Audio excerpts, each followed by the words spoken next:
Commuters are returning to public transport slowly, but bike racks are still empty at stations and services are a long way from being full, as many stay away from the office. Well, this is the first time I've been on a train in months and it is eerily quiet. There's hardly anyone on it. I've never seen it like this before. But this is the big challenge for the rail industry. How do they get people back onto the train safely, particularly with the rise of home working? And those using trains, most do feel safe. Today was wonderful because the carriage was empty and the trains are very clean and the kids had a great time climbing on the rails and the handrails. Train was absolutely clean, really clean, perfect. I think that's sort of the underlying message. You've made the choice to travel, so there's risks involved. At King's Cross, some of the bustle is returning. Commuter services are running with a third of the number of passengers prior to lockdown.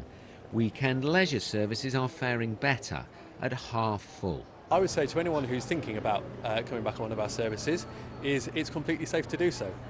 All I would ask you is that you do wear a mask to make sure that you're keeping your fellow passengers safe, but the measures we've put in place and the extra services that we've now got running mean that you will be safe on your journey, whether it's to or from work or somewhere else. Now the industry's trying to adapt to the new ways of travelling. Fewer commuters travel at rush hour, with demand now across the day. Smart cards, for example, now include rail cards.